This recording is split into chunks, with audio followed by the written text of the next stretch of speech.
Hello and welcome to the King's Forum podcast show. Back with another episode of Char and Mike Keeping It Real. Hi, Char, how you doing? I'm good, thank you. Yourself? Yeah, I'm good. I'm very good. Back with our guest Rafa. Back again. Nice to see you. Nice to see you, Mike. Nice to see you, Charlotte. How are you guys doing? How was your weekend? Yeah, very good. Very good, man. Happy Yeah, to have you back on the show. well. It was good as well, thank you. Lovely to have you back again as always, Raf, our regular guest. Thank you. Appreciate that. Today's subject, red flags. Red flags in a relationship. From a first date, we're going to touch on, from the first date process to starting a relationship. Red flags are those warning signs, those indicators to maybe this person may not be your significant other, the person who's right for you, your soulmate. You know, they're great indicators to say maybe there shouldn't be another date, or maybe you shouldn't take this any further. So it's always good to look at these signs and and take heed, basically. Yeah, So, yeah, it go on. is. Sorry, it is good because it's important, and there's a lot of people out there that are very blindsided, so they don't. Sometimes they'll just either they'll ignore red flags, or maybe they're not aware that that some of these red flags are actually red flags. So I think it's a great topic to discuss, personally. 100%. I think up until recently, personally, I had no idea that we could have red flags. I thought that the person is the way they are and that's who they are. But obviously through personal development and understanding that, we should aim to be a better version of ourselves every day. That's when I began to, listen to Jay Shetty, Deepak Chopra, Matthew Hussey, and a lot of these guys who have deep conversations to do with our emotions, to do with how we feel, and how we can become better version of ourselves. So up until recently, I had no idea about red flags. And when you brought up, or when you suggested in this topic, I started thinking back. What kind of red flags I may have come across which I ignored, and well, I mean, I'll let you ask your questions and whatever it is, and we'll see where we go. But I mean, from a man point of view, my old self, I never really paid attention, and if a person was the way they were, I just assumed that's who they were, and that's it. Do you know what I mean? Does that make sense? No, I get you, Rafa. It's kind of like you're just going with the flow, and then as the more dates and the more you find out about the person, you see whether this person is right for you and for experience, rather than having these things set like maybe boundaries or red flags as indicators to be like warning signs that maybe this person isn't right for you. So I totally get it. But I think it's important for us to take heed, whether it is, I'll tell you what, a lot of the things for me was intuition. So we can talk about red flags and, oh, maybe she didn't want to open up. Maybe she was guarded. I found maybe she was insecure. Maybe she was very self-centered and talking about herself most of the time during the dates that we were on. But I look at intuition and connecting with people a lot. That's what I used to go off when you talk about experience and looking back to, what was guiding me in meeting people and connecting with people and looking for a partner was a lot through intuition and feelings I will get, a connection, a vibe about someone, what they give off, their aura, what is it about them, their light or their lack of light in a situation. And it's nice looking back because now I can put words to this, because I couldn't really articulate. If I was thinking about back then, I wouldn't be able to talk about it and say, oh, what is it about this person that I really like and I want to see more of or get to know more of, and then now I can look back and say, oh, that's what it must have been, because her light was so bright. I wanted to see more of that, and her energy she had about her. And you want people that you can connect with, and you can, going back to old phrases, you could bubble with, you can have a good time with, and connect. I used to go off more of that vibrations and vibes rather than, oh yeah, she said this, so that's a red flag for me. but I guess it's, as I said, it's articulating kind of where we're at and pinpointing things about that other person that we can say, oh yeah, maybe that's not quite right for me, and it highlights things more, and those are the warning signs.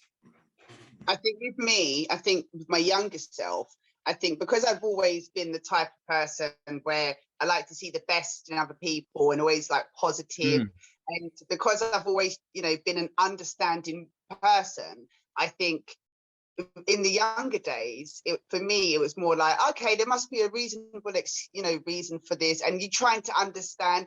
And sometimes actually, you're actually just making excuses. But when you're such a positive person and you're just trying to understand that person, you kind of, if they, them red flags that you would not necessarily see, or you would just push to one side, it's kind of like a case of where it's like, now I'm older, it's like, hang on a minute, that was a red flag. Yeah. And it's like, I found that it was only when things would start going wrong in the relationship where I'd be like, okay, so why are you now acting controlling? Okay, I thought it was this, that maybe you were just a stress head person or this, that, and the other. Actually, hang on a second, you're actually a control freak, excuse me to say. So then as I got older, I became wiser. And I think it's so true. The older you get, the wiser you become in most cases. And then that's when I thought, hang on a minute, what about me? Where's my boundaries? Where's, my gut instincts? Why was I not listening to my gut instincts when I should have done? And I think, boundaries, knowing yourself and your instincts are very, very, very important when you're starting something new. It's very, very paramount. That's me personally. It's so crazy that you bring up the subject of boundaries, because I remember speaking with a friend recently about someone I dated, and we broke up. I was talking about it with my friend, and she said to me, you need to put boundaries in place in a relationship. And I was like, what kind of boundaries? What do you mean? So things that I was oblivious to the fact that you need to have boundaries, because back in, like Charlotte saying, my younger self, I was a very guarded person, and I didn't let people in. For me, I had a big wall up, and as through younger experiences, I decided that I wasn't going to be hurt anymore, and I'll always keep people at a distance. At some point, I became more aware of the fact that it's not healthy. And I said, you know what, I am going to open up. But I opened up, and it's like, and everyone's welcome, whereas no, having the wall up doesn't mean that, you're open for anything. You should still have boundaries that a person or your significant other should respect. And with me, it was hard to understand that I needed to think about the things that I'm willing to accept. And things that I'm not.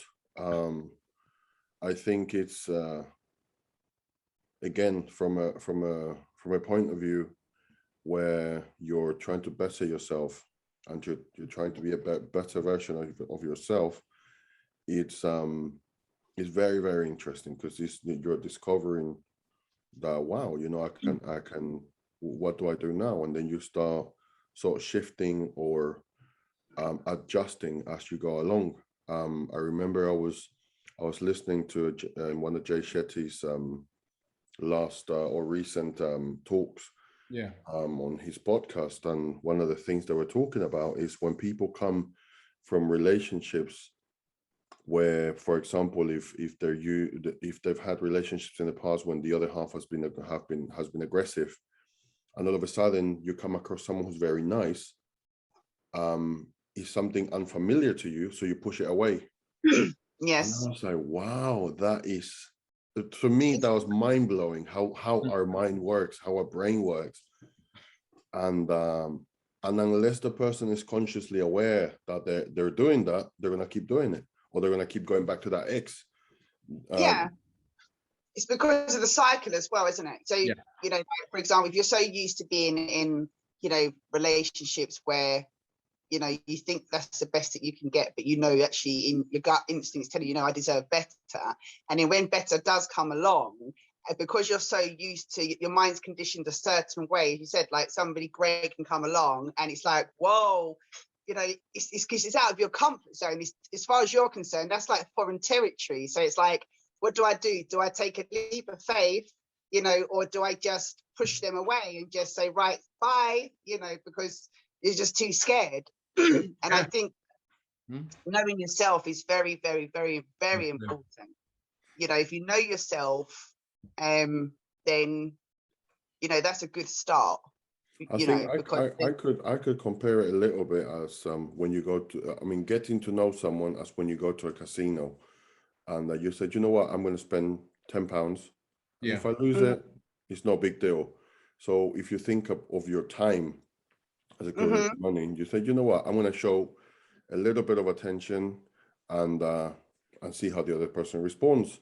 And then if you feel that, or if you find that the other person is not at the same level in terms of, you know, relationships, and that person is in a healthy place. Yeah, I think it allows you to see, you know, it's not the right, whether it's I think love is not enough for a relationship. It needs to be the right time. Yeah, a lot of the time. Sometimes communication is very, very, very important. Communication is massive. It's crazy how a lot of people nowadays, they jump into a relationship. They're more than happy to have sex and all of that, but they don't know each other. You know, if you ask like personal questions, they're scared to talk about, you know, whether it's what they want for the future or what they expect from one another. And I think it's great to have those deep conversations because one, you're getting it out of the way, and two, you understand the person a lot more. You're able to, you know, whether we're gonna break up today or 3 months from now, we might as well get it over and done. And also, you know, have what do you call it? Every now and again, speak and see how your relationship is growing and if there's anything you could do improve it. A bit like a wrong term, not a review, but it is every so often. It's good to have that. Well, a bit, you know, how do you think this relationship's going? You know, you'd like, is there anything that you're happy with? Yeah, are you happy? You know, and then you just continue from there and just let it flow naturally. And I think as well, talking you're saying about communication, you know, when there's like lack of communication or hot and cold from another person, that is a red flag. That really is. Do you know what I mean? It can be deemed as a red flag. So like if they just want to communicate when it suits them and 1 minute they're really loving and warm, next minute they're cold as ice, that can be deemed as a red flag and contacting you when it just suits them. But then when you want to speak with them, they don't want to answer the phone. You know, I think things like that can be a red flag. Definitely. Why do you think that comes around, or have you have you read or watched anything that can give you an answer as to why certain people behave that way? Pardon? Have you read or watched or listened to anything that will give you a bit of insight onto why people do what you just said? I mean, there's many reasons, you know, as to why people behave the way they do. There's always a reason behind it. You know, I've looked personally at my previous experiences and seen, okay, you know, for example, if you know, the last couple of relationships are the same, there's a cycle, there's patterns here for a reason. So sometimes you have to, you know, reading is great and to read, but also I think looking at yourself and looking at your past experiences can tell you a lot if you're willing to be open-minded. Do you know what I mean? And admit, okay, you know what? I think I was speaking a bit more on the fact that, for example, if somebody's being hot and cold, you don't know why they're doing that, but experts, they might have a bit of information as to why people do what they do, like, you know, with their past relationships, when people are aggressive and you're you see something new, all of a sudden you're not familiar, so you step away. I was just, I thought Yeah, perhaps. In that sense, yeah. I mean, people can, have I read things up before? Yeah, of course. But ultimately, a lot as well, unless you actually specialize in a certain area, a lot of that is generalized, isn't it? So they'll say, you'll see, if you're reading up about why is my man blowing hot and cold, guaranteed at least 10 or 15 therapists or psychologists are going to say the same thing, or very, very similar, and then you've got somebody that will kind of specialize in that particular, small area, and you'll get a few others. So I think, like, there's reading and then there's over reading, because you could then just kind of complicate it, and it could be very genuine, but it could be, why the person is blowing hot and cold, but it could also be a red flag, that they're into you but not emotionally available. Yeah, for example, definitely red like, flag. I like Yeah, her. that's a very good point. She's lovely, she's sexy, I want to get intimate with her, but that's as far as it goes. Yeah, that's Do you a know red what I mean? flag. That's a red flag. Big Yeah. red flag. Yeah. And women to men too. Let's not get it. Let's not forget, women do it to men as well. 100%. Rafa, Women what's the big red flag for you in a relationship or starting off dating?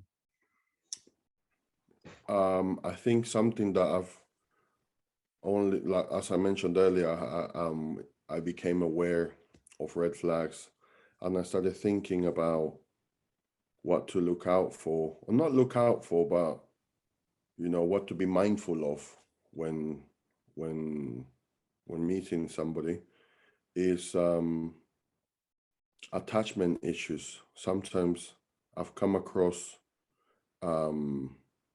people in the past who are still friends with their ex, or still friends with the ex's family, and I don't know. It's a little bit odd, especially if you don't have. I mean, for example, I have a son. I'm not with his mum, and we interact because my son lives with her, and we kind of have to, don't we? We have that connection. But other than that, I don't understand why there are people who would happily keep in touch with their ex. I think it's almost like you want to keep something there. I'm not sure. I try to understand it, but it's something that I'm coming to terms with. Yeah. That's the first thing that comes to mind off the top of my head. Yeah. It's a tricky one. It's a tricky one. A bit tricky. I think a lot of that is, you got to remember, some people are friends with their ex though, and it could be that simple as they're just friends. And I've had relationships where it shouldn't have went beyond friendship, but it did. And you may let lust overcome yourself, and actually you should have just stayed friends. So then I've stayed friends with those women, but it shouldn't have developed more. And those things happen because it's human beings, and sometimes emotions, we're not in control of them, and it takes two to tango. We both wanted something and thought maybe there was more, but that's all it was a friendship. So look, maybe sometimes, Rafa, because it's your life, and I don't want to tell you that maybe you should do this, but look at yourself there in that instance, and what is it? Why are you thinking that? Why? 100%. I mean, I think it's something that I'm learning to do. As I mentioned earlier, with the boundaries and the red flags, it's something that I'm coming to understand. And I feel that at the moment, I'm not really in a place where I'm looking for a relationship. So I'm not really, as much as I'm listening to podcasts and more than anything, trying to understand me and what do I expect from a relationship, and also what I can contribute towards one. I'm not really in a place where I'm looking to date. And I mean that's just my personal choice, I think. But I am trying to be a bit more aware of the subject, which is why when you mentioned it, or when you mentioned doing this discussion, I thought it would be very interesting, and there's a lot that I could learn from it and maybe give out as well. Yeah, be proud of yourself. Rafa. At the same time, you should be very proud of yourself that, you know, because you've openly admitted that, you know, before you didn't really understand about the red flags and the boundaries, and that's just proof right there that it's never too late to learn. 100%. You know what I mean? And that's also gonna aid you in your growth, because where you're on your own personal journey right now, which is what it sounds like to me, you know, there's new information, you know, that you're taking in. So, you know, you can then kind of set yourself, okay, like these are the kind of boundaries that I expect. I have to look at myself. What am I willing to kind of make adjustments for, that kind of thing, and whatever else that kind of comes to your mind. So then the next time you do meet somebody, you're not the Rafa that you was a year ago. You're a newer version. So the next relationship that you would go into, potentially, you're going in knowing that you have boundaries now, whereas, you know, before, by this, I mean, correct me if I'm wrong, you said like you was very guarded, then you became very open. So now next time it's like, okay, I can be guarded, I can be open, but it's paramount that I have the boundaries, and then boundaries are going to protect me. Do you know what I mean? And I think you should be very proud of yourself for you know, being aware and recognizing that. Definitely, Rafa. I totally agree with that. You know, Yeah, no, I think it's once you realize that it's okay not to be perfect, and it's okay to still be learning, because I think we're students of life. All of a sudden it's like, well, it's not a big deal, you know, and I can make mistakes and then correct them and keep moving forward. And again, I mean, in terms of going back to mental health, which is how the three of us connected, I think it's a very healthy thing to accept flaws that you recognize, because a lot of the time we go into a relationship, and I don't know if guys, or I don't know if we men do it as much, but I know that I've heard it before in the past where my female friends, they would say they would complain about something they don't like about their partners, and I said, did you notice this when you were going out as in the first day? He said, yeah, but I thought he would change. I was like, but why did you think he would change? Classic. It's a big thing, and I don't know if it happens to you guys. And I heard this comparison. Happened. Yeah, friend. And one comparison that I came across was, you know, every December when New Year's come, and you said, you know what, this year I'm gonna lose 10 kilos. You say, I'm gonna change. This is gonna be my year. Resolution. And then, you know, first week into February, it's all out the window. You're back to your normal self. And but you know, or you're conscious that you want to be a better version of yourself.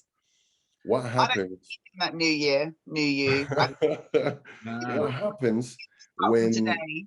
But it does. It happens. I used to do it. I was guilty. You know, like, you know, it's more so in my younger years. Like, yes, you know, it's the 1st of January. I'm gonna do this, this, and this by, you know, June, and I've done none of it. None of it. Yeah. And then it's like, actually, it doesn't even work. Do you know what? Just do it from today, or just set it in your mind. This is what I want to do. Yeah. When am I going to do it? And just do it. Just have your goals. To lose 10 stone, or you know, to give up your favorite dish, or do you know what I mean? Start the gym. No, you want to start it from when you get paid. You know what I mean? And get your membership.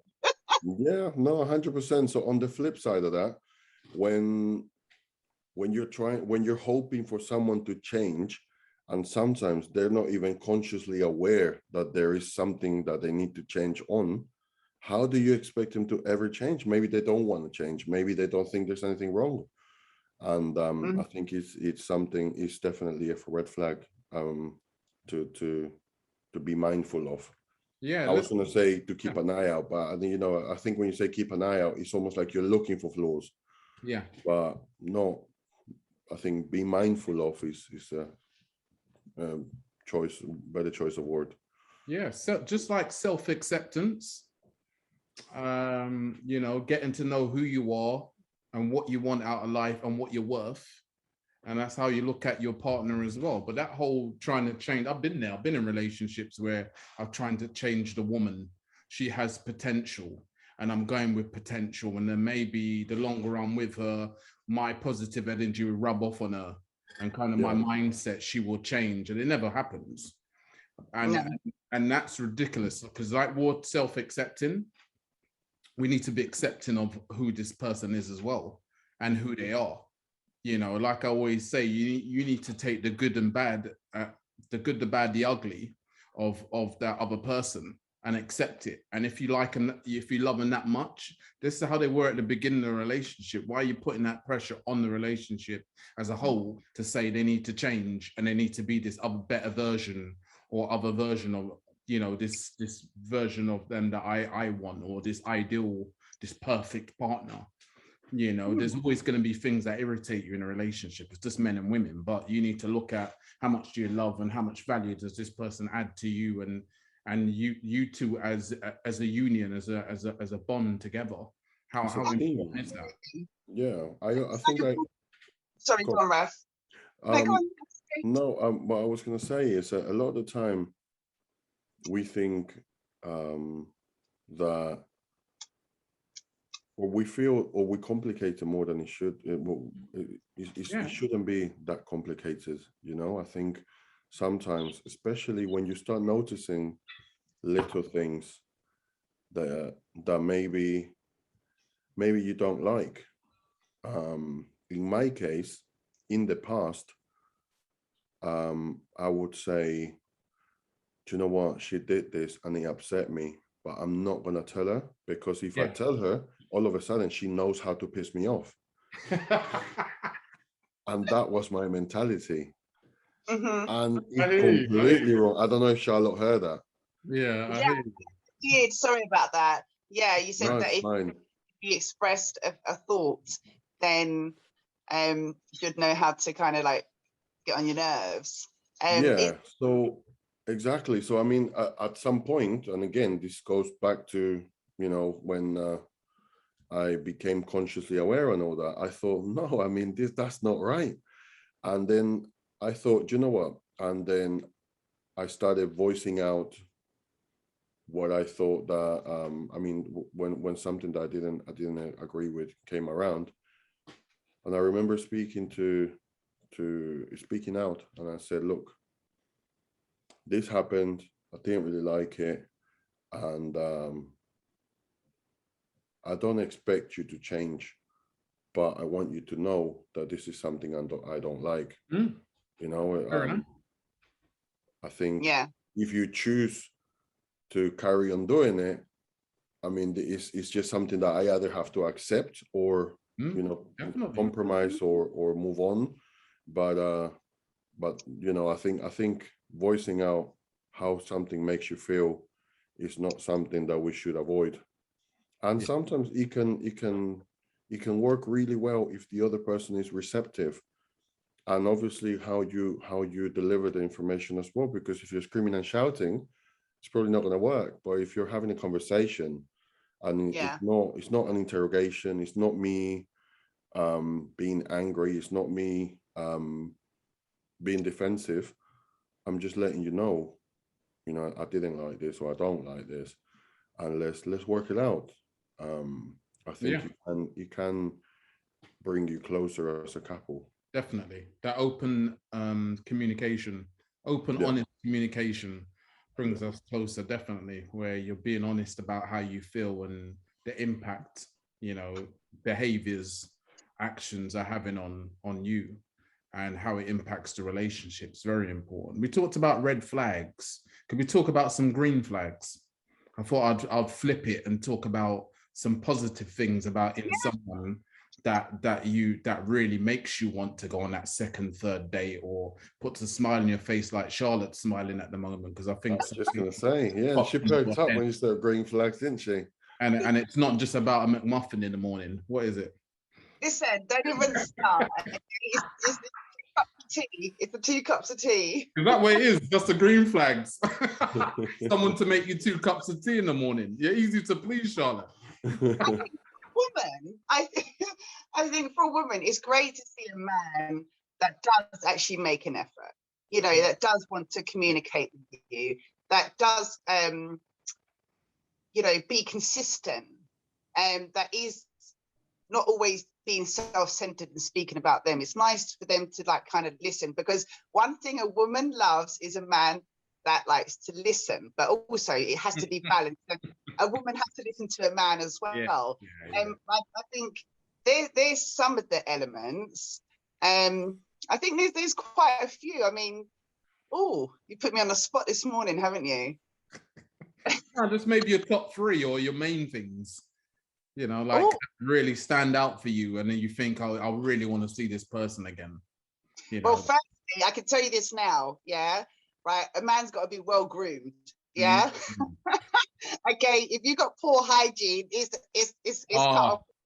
Wow. Yeah? I'm not even messing around, yeah.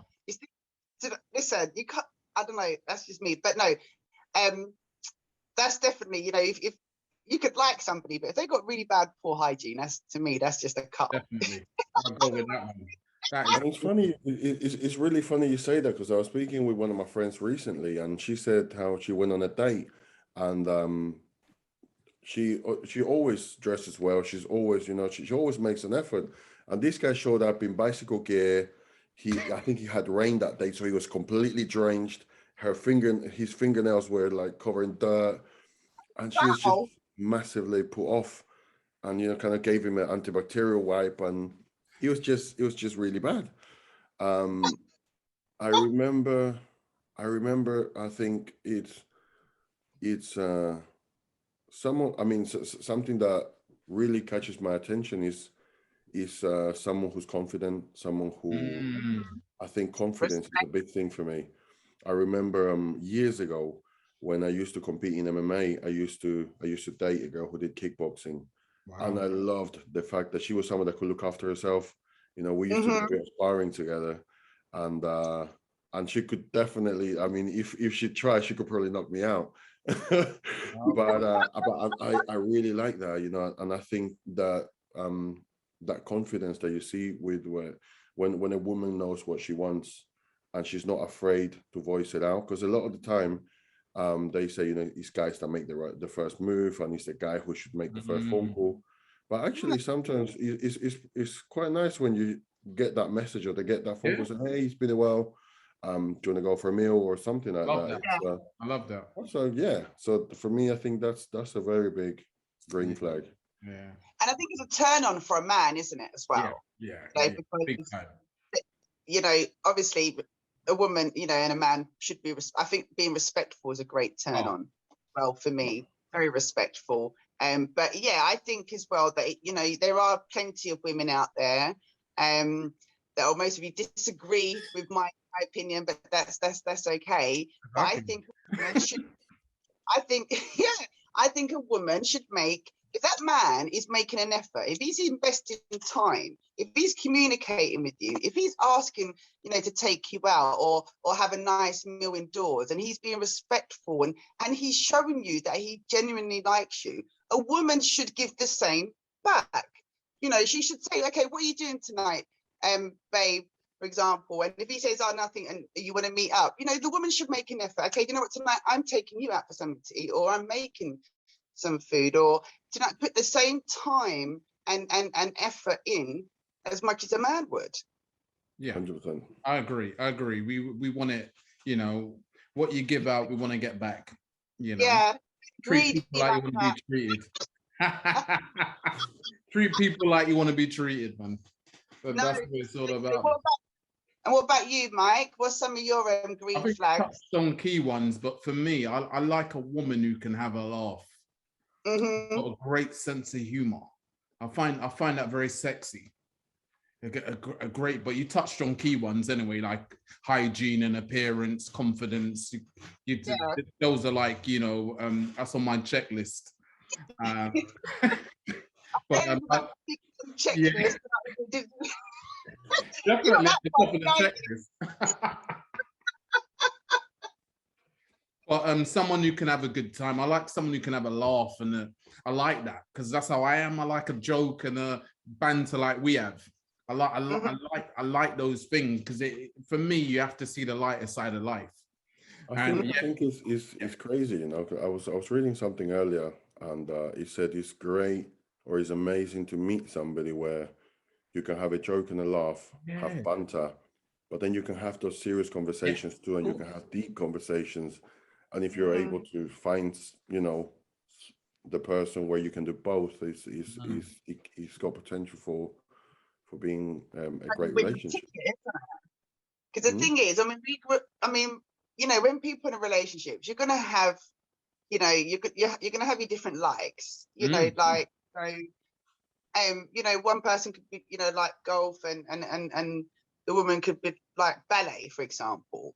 You know, but I think that's okay. You have your own different hobbies, but I think if you have that similar foundation of what you both want and what you both, you know, will tolerate or not tolerate, and it's very similar, then that is a great foundation to start and can build into something great. You know, I definitely think having a, you know, a solid foundation is very, and I think it's very important. But I also think like the fact that you're dating, and I think once you have actually, if you're dating and then you decide to be a couple, I think you still need to continue dating, because why should you then stop because you've now got in that relationship? It's like, okay, I've got them now, I don't need to make an effort. That's an amazing topic. You know what? It's so crazy you say that, because I was thinking about it. Sometimes when we start a relationship, from the get-go, we want to put a label on it. So yeah, we're boyfriend and girlfriend. Where I think, you know, it's great to get to know each other a bit, as you said, date each other. So there's still a commitment. We are getting to know each other, but it's not like you're getting to know me and 10 other guys. Do you know what I mean? But let some time go until you decide and see, yeah, you know what, I think we can make it, or we can keep moving forward. Or, you know, if it's not working out, then say, you know what, I think we need to go our separate ways. And a lot of the time, I think we as men or women, we want to be in relationships, but we don't know how to behave in a relationship. You know, sometimes we try to force to stay with somebody who their expiration day might be just 4 weeks. They may not be able to give you more than 4 weeks. Yeah. And we want to stretch it out to a year. Do you know what I mean? And I think, and I've been I've been there, and all of a sudden it's like, you know, you're trying to look for closure when they go, or when they stop talking to you, or things like that, where the biggest closure you can get is that that person no longer wants to be part of your life. So you know that there isn't a bigger closure than that. And a lot of the time it's about accepting the fact that not everybody has come into our lives to stay. Well, a lot of remember that saying I said to you, Rafa? Was it you, or was I said it to Mike? You know, I think I definitely said it to Mike. But people come into your life for a reason, a season, or a lifetime. Do you know what I mean? I read that somewhere as well. Belief. And that's a fact. It is either a reason, a season, or a lifetime. Yeah. And if these people are meant to stay, then great, you know, for life. If they're not, then they were there for a reason, whether it be to help aid us along our journey in life, or whether to teach us a lesson. And you know, and then if and then you've got some people that will come in like they're just coming to get the newspaper, and then they're going. Do you know what I mean? You know. You know, but also I think we should just be happy. Let's just be happy. And just be very self-aware, be happy, be mindful of who we are. It really starts from within us. That's my personal and experiences. It's about, it starts from us. And if things are going great, then do you know what? Take the leap of faith. If you're not sure, then just continue. But one thing is for sure, that when you're in a healthy relationship, continue dating that man, continue dating that woman. You've got to keep that candle burning. Do you know what I mean? You know, just like, okay, yeah, you're settled now. Do you know what I mean? Like turn the spark out. Out. Yeah, you have to keep that fire burning. You do. Keep putting logs on that fire. You need to keep it going, man. Keep the flames burning. Yeah. You know? I remember, Mike, I haven't watched it yet, but I saw a podcast that you did where the title was, "What would you say to your younger self?" Whenever we're ready to finish up, I think it would be really good to have a message for our younger selves, for all the people who Great watch idea. everything we do.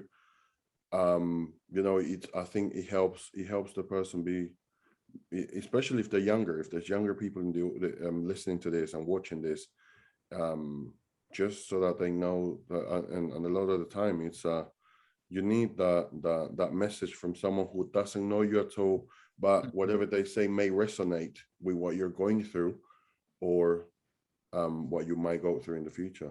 Rafa, lead the way then. What would you say to yourself? I think for me and everything I've gone through, something massive would be work on yourself and be patient. And I'm not just speaking about romantic relationships, but friendships as well. Sometimes we feel lonely, and because we feel lonely, we surround ourselves with the wrong people, with the wrong crowd. I think be patient, work on yourself is massive, to know what you want, know what direction you want to go to, and try and surround yourself with people who add value to your life. You know, they say we can't choose our family, but we can definitely choose our friends. Mm-hmm. Amen. So that would be me. What would I say to my younger self? When it's coming to relationships and things like that, I would probably say, you know, take more risks. You know, open up, be yourself, and take more risks. And you know, if you get hurt along the way, it's okay, because from all that hurt and all that experience, you're learning and you're growing as a person. And and you'll be okay. Believe in yourself, man. You're worth, you know, you're priceless. You know what you have, and you as a person, it's powerful, and it means everything, and you're worth it. I'd love to have heard that for know, someone going back to tell me along the way through all I've been through, that you know what, you're special. You're you know, and that doesn't mean achieving all the riches in the world or what have you, or being the most famous person. It's about you just being true to yourself and accepting you for who you are. So I'd love to have heard that. I think if it was me, my younger self, it would definitely be believe in yourself, understand that it's actually okay to not be okay, and that not be hard on yourself, because we do make mistakes along the way. And I think also think about yourself as well. You know, stop putting, like with me, I think when I was younger, I was always putting everybody before me. Everybody, you know, because I didn't know what it was like to, you know, be me. Do you know what I mean? To think about what I truly wanted. And I think that's where I kind of messed up a bit over the years, my younger years. But I would definitely say as well, you know, like, do what makes you happy. Yeah. Because people are going to judge you anyway in life. So just do what makes you happy. Believe in yourself, trust yourself, love yourself. I would love to have had that being said to me. Yeah. Very similar to you, Mike. You know, our journeys are similar. You know, so you know, them things there are definitely, yeah. I would like to have somebody say to me, "You're special. You're important." Yeah. You know, learn about yourself. I would have loved all of that. I think it would have made me different. You know, because if we got the things that we wanted, we would, you know, we would be on a different kind of like journey, a different path. But then at the same time, as much as I would give the advice to my younger self, I love who I have learned to become for me, and the fact that I had the ability to unbecome what I was conditioned. Do you know what I mean? It just takes a lot of hard work. So it's kind of like pros and cons to both, really. Yeah, no, definitely. We got to be happy, because at the end of the day, everything we've been through has led us to the person we are today. And, you know, we look at us having these open conversations about these type of things. Now, without our experiences and becoming who we are, and that self-acceptance. Now, yes, we're all you know, works in progress, and we're all working on ourselves. Of course we are. You're never the finished article. and you can always become a better version of yourself, of course. So it's a constant lifelong process of learning, improving, developing and growing, of course. But we're at this point in our lives, we can have these open conversations and talk openly about who we are and kind of our emotions and feelings and the growth we've had. So that's powerful in itself. And without that experience and going through what we've been through, it wouldn't have led us to here at this point. So yeah, yes, we'd have loved to have had that. But then without that, we've still managed to be the wonderful people we are today. It's very interesting that you bring that up as well, because I've noticed that I think women do it a lot more than men, where they are constantly improving and they're reading about how to better themselves, how to understand themselves and all that. Whereas we men, I don't think we do. And I think that is something to be aware of, you know, personal development, whether it's career orientated or whether it's within ourselves.